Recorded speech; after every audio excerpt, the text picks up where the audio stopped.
FPL is back. The Premier League returns tomorrow, Friday evening, for the first game, which means it's time to be finally locking in our FPL drafts. And today I'm taking you through my Game Week 1 team selection.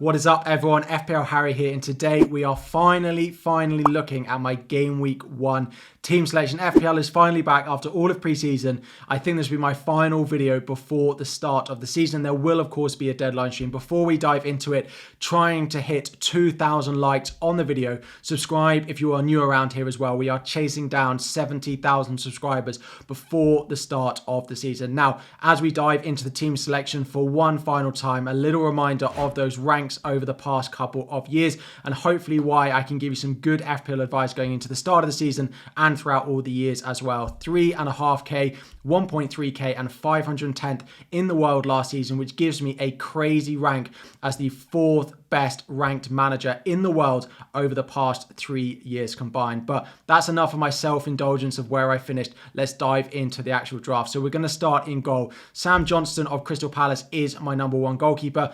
Crystal Palace had the 4th best expected goals conceded of any team in the Premier League last season, only behind Manchester City, Arsenal and Newcastle, 3 of the best teams in the league. Then, of course, it was Crystal Palace. It does look like Gaeta's on his way out. I did think Johnson was first choice anyway. Now, to go with him, Matt Turner has completed his deal from Arsenal to Nottingham Forest. Now, at time of recording, he's still listed as an Arsenal player in FPL, so I am hoping that he gets moved to Nottingham Forest before the start of the season. If not, I will just choose the backup, the 4.0 option at Crystal Palace for the start of the season. The reason I want these two as my starting goalkeepers is they rotate really well for the start of the season. Now, Matt Turner might not be first choicing at Nottingham Forest forever. They are linked with signing Dean Henderson still, but I do still think that the opening couple where I can play him against Sheffield United at home and Burnley at home when Johnson does have a difficult fixture means I have a real edge over those going with a 5 million goalkeeper in goal. Now, moving into defence, we are going to start with Ben Chilwell as my 5.5 million defender over John Stones.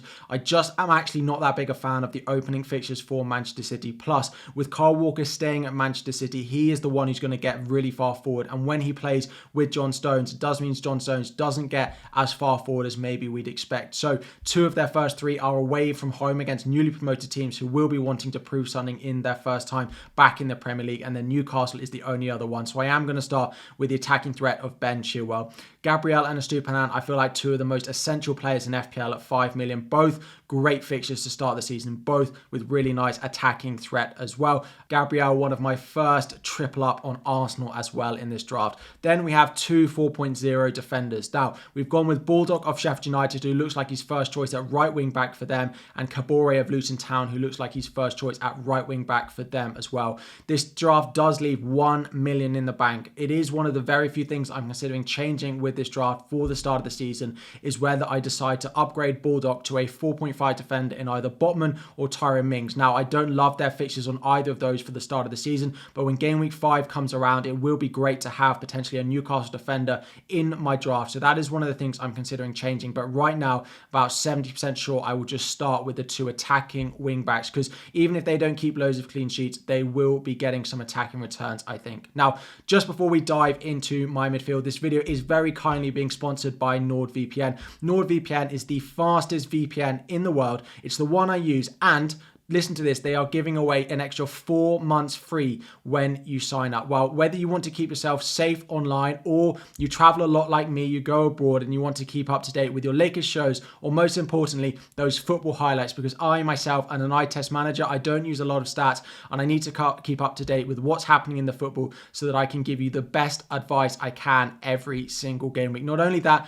they have 24/7 support. It is so easy to use, but if you do have any problems, you can get all of the support you need. And until the 12th of September, as I mentioned, they are doing massive discounts and 4 extra months for free as well. These sponsorships do massively help to support me and the channel as well. There is a link in the description. Go and check it out for 4 months free. What is the harm? But let's actually have a look at my midfield. So it is those big midfields that we're talking about. I'm pretty set on the 5 that I'm going to go with. There was a little bit of toing and froing between a couple of assets, which I'll talk about, but starting with our double Manchester United, Marcus Rashford is an absolute absolute lock in my drafts, and he has been pretty much since the game has launched.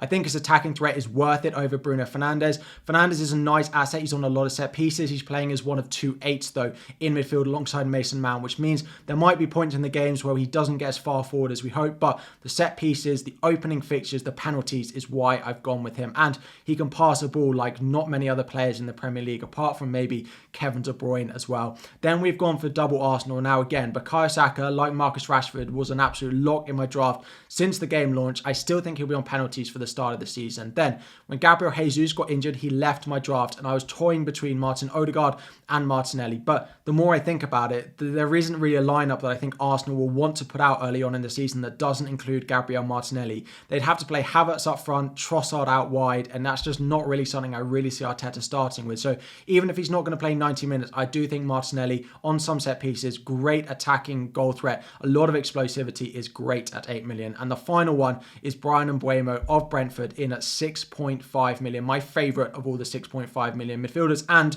he has been pictured back in training as well. That was the key thing. He had a yellow flag. He might even still have a yellow flag in FPL, but he has been pictured back in training, so I'm pretty certain that I can start the season with him. He's on penalties. He's on most set pieces. Plus, without Tony, he is the talisman, the main goal threat of that team. I'm so happy that I can go with him over the likes of Eze, over the likes of Matoma as well. Then finally up front, it is Erling Haaland. Of course, Erling Haaland. I've gone with Ollie Watkins now. My most recent draft had Nkunku, but of course he's out injured. And then Obama as well as my 4.5 million. Now, this draft does leave 1 million in the bank. I could upgrade Martinelli to Odegaard. I could go for a 4.5 million defender, or I could go with Obama up to João Pedro. I just don't think any of those are really worth it. I'd rather leave the million in the bank for a bit of flexibility. So this is the draft, but let's have a look at the actual Game Week 1 team selection.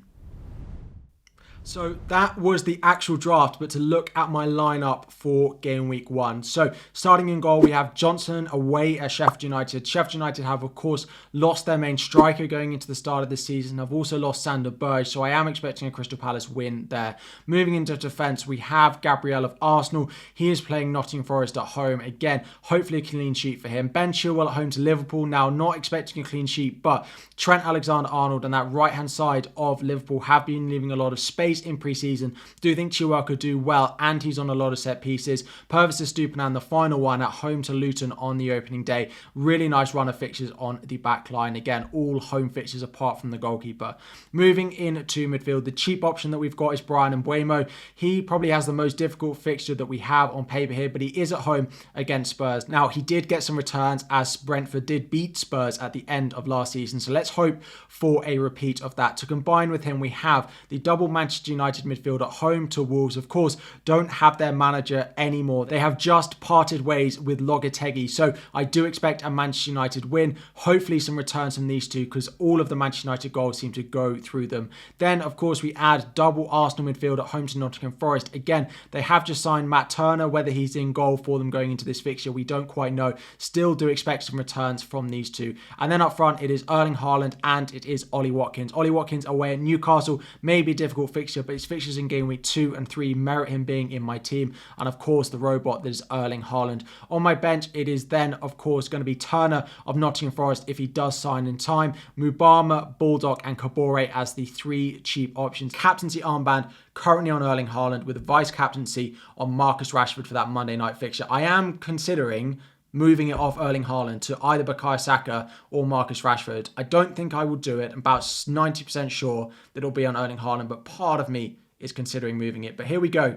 That is my current Game Week 1 team selection. Let me know what you think. Any questions you have about my team, but most importantly about your team as well, drop it all in the comment section down below. Plus, what I'm really interested to know is, what is your aim for the season? What is your rank target for the season? I'm hoping to finish inside the top 10k again this season for my 4th year in a row, and hopefully I can help as many of you get there, but most importantly, win your mini league, get those bragging rights over your friends as well. If you've enjoyed this video, if you've enjoyed pre-season, make sure you smash that like. 2,000 likes on the video is the aim. Subscribe if you are new around here, so not only do you get a reminder of every single video that I put up, but also those deadline streams going into every single game week. Thank you all so much for your support. Thank you for watching, and I'll be back again very soon.